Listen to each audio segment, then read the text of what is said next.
Kartu biru itulah ya aturan baru yang akan diusulkan oleh IFAB, yang mana mereka adalah Dewan Asosiasi Sepak Bola yang mengurusi peraturan teknis di lapangan terkait dengan sepak bola. Namun banyak kontroversi yang terjadi terkait dengan usulan ini. Oke, kita akan membahas terkait dengan apa itu kartu biru dan bagaimana penerapannya kayak gitu. Tapi sebelum itu, aku nggak bosan-bosan mengingatkan kepada kalian, bagi kalian yang nonton video ini, silahkan ditekan tombol like, komen, dan juga subscribe gitu. Oke?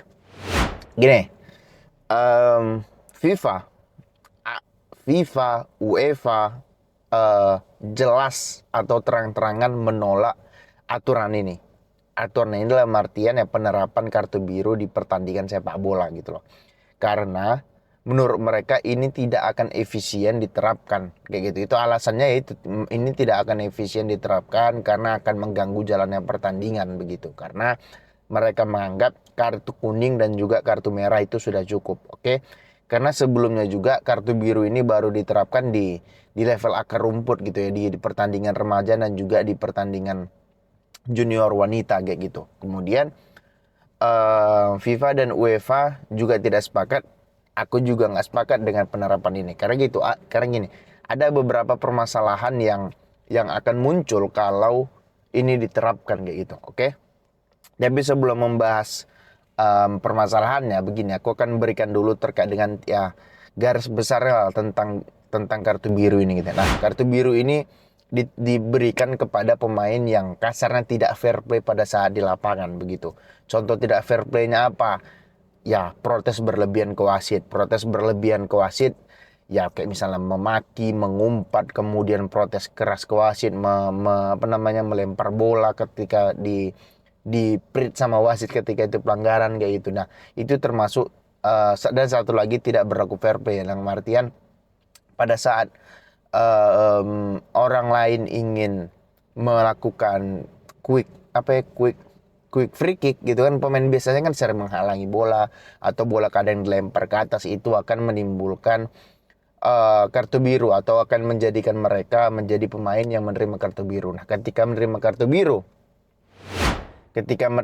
biru, mereka akan kemana dan apa yang akan mereka lakukan gitu loh. Yang akan mereka lakukan adalah mereka akan masuk ke sebuah bilik lah kasarnya, sin bin ya kalau nggak salah ya, sin bin ya, kita sebutlah sebagai bilik bilik apa ya, bilik bilik kartu lah kita bilang.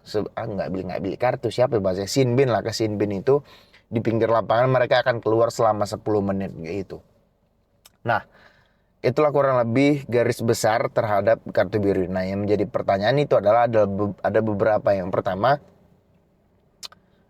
pertanyaannya adalah pemain bagaimana kalau yang mendapat kartu biru itu adalah penjaga gawang. Yang kedua, bagaimana kalau pertandingan sudah usai, misalnya di menit ke 90, menit ke 89 dia dapat kartu biru. Nah, apakah itu akan diakumulasikan ke pertandingan berikutnya atau bagaimana?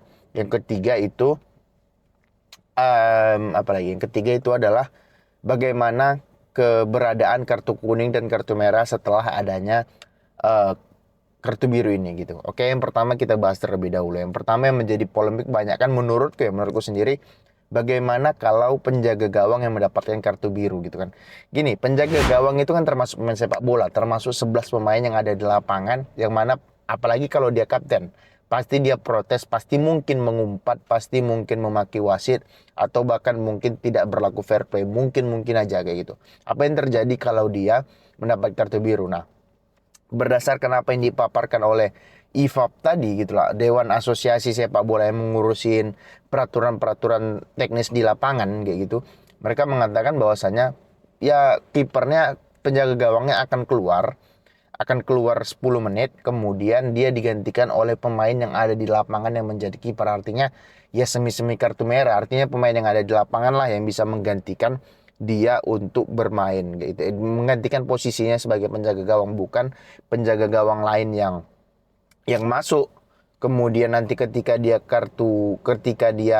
10 menit sudah kembali, kemudian pemain kipernya yang menggantikan dia tadi keluar lagi, enggak. Tapi tetap 11 pemain yang ada di lapangan lah yang menggantikan dia sebagai berposisi sebagai penjaga gawang gitu. Artinya kayak kartu merah kayak gitu. Karena kan kartu merah kan ya bukan dia digantikan sama penjaga gawang lain kan, enggak gitu kan. Pemain yang ada di lapangan itulah yang menggantikan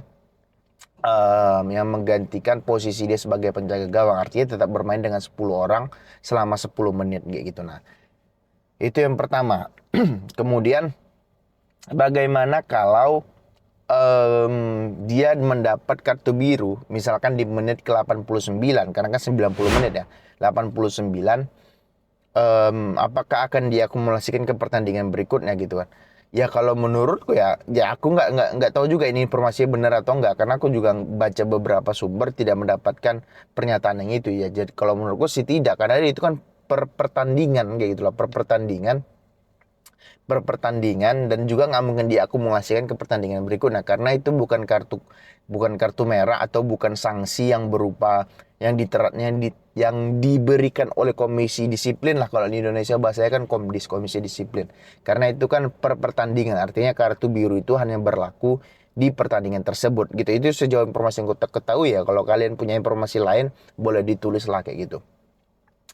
Oh ya, kalau kalian punya pendapat sendiri terkait dengan kartu biru ini, sepakat atau nggak sepakat, boleh ditulis di kolom komen. Kita akan berdiskusi di situ. Aku juga akan balas komen kalian. Kok kan sering kan kalau kalian kalau kalian komen kan aku sering balas juga. Kalau misalnya baik itu cacian, makian, aku tetap balas, karena bagiku yaitu kebebasan berpendapat. Kalian boleh menyampaikan pendapat kalian baik dengan cara yang sopan maupun tidak sopan gitu. Nggak ada masalah kayak gitu.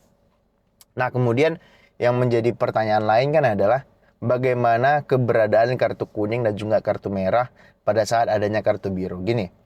Berarti dengan adanya kartu biru, kartu merah dan kartu kuning tetap ada. Berarti kartu di sepak bola itu ada 3. Berarti di kantong wasit memiliki 3 kartu. Kartu kuning, kartu merah, plus kartu biru. Kalau kartu kuning kita udah jelas.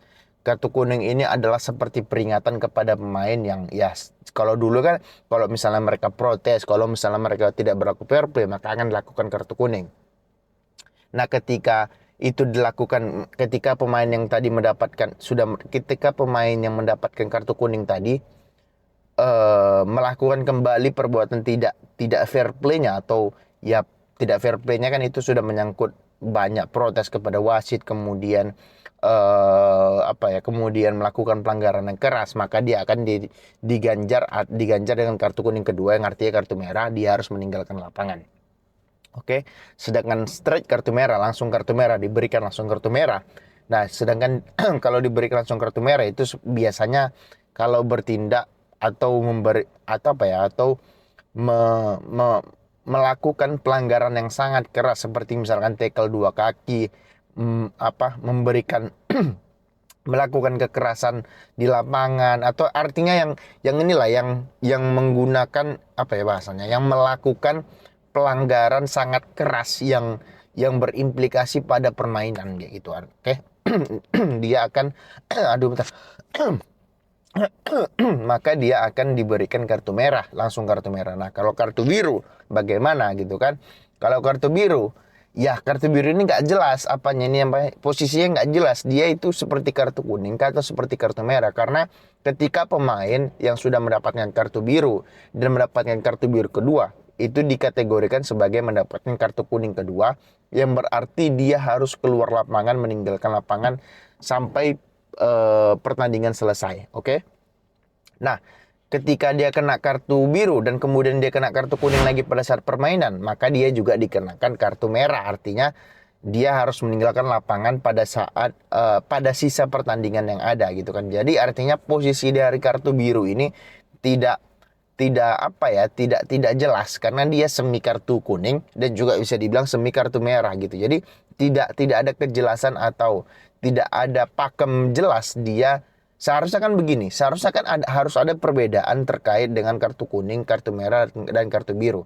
Contohnya misalkan kartu biru, ya udah kartu biru. Jadi kalau dia dapat kartu kuning, nanti dia contohnya dia sudah dapat kartu biru, kemudian dia masuk lapangan setelah 10 menit, kemudian dia mendapatkan kartu kuning, seharusnya itu dihitung kartu kuning pertama dong. Tapi ini nggak dihitung sebagai kartu kuning kedua artinya dia harus meninggalkan lapangan gitu loh, ngerti nggak? Oke, sampai sini kalau kalian ngerti kita lanjut. Nah, kartu kuning kedua. Seharusnya kalau dia kena kartu biru, iya kena kartu biru pertama, kemudian dia kena kartu kuning, ya seharusnya dia kena kartu kuning dong. Kenapa harus dipaksa untuk meninggalkan lapangan? Karena harus ada bedanya dong. Kalau sama-sama juga ya untuk apa ada kartu biru, kartu kuning juga udah cukup sekarang kalau menurutku gitu loh. Karena dengan adanya kartu kuning aja udah menurutku sudah sangat tegas gitu. Contoh di Liga Inggris. Di Liga Inggris itu protes sedikit aja, protes berlebihan aja itu udah dapat kartu kuning loh. Apalagi kalau kalau dulu kan pemain ketika dilanggar mereka begini kan ke kartu ke wasit, artinya mereka minta orang yang melanggar dia mendapatkan kartu kuning, itu malah yang pemain yang dilanggar yang mengisarkan begini itu malah kena kartu kuning. Itu kan ironis gitu loh. Dia yang dilanggar tapi dia meminta lawannya untuk dapat kartu kuning, malah dia sendiri yang dapat kartu kuning. Itu kan agak ironis gitu loh, karena iya yang merasakan dilanggar itu kan pemain, bukan wasit. Wasit kan hanya melihat gitu kan, karena sudut pandangnya pasti berbeda dengan apa yang mereka, dengan pemain yang merasakan dilanggar oleh pemain lain gitu loh. Yang mana aku juga bilang nggak kurang terlalu keras kalau aku bilang kenapa nggak boleh protes, ya silakan aja protes gitu loh. Yang penting tidak sampai berlebihan yang bla bla bla bla sampai menimbulkan keributan gitu loh.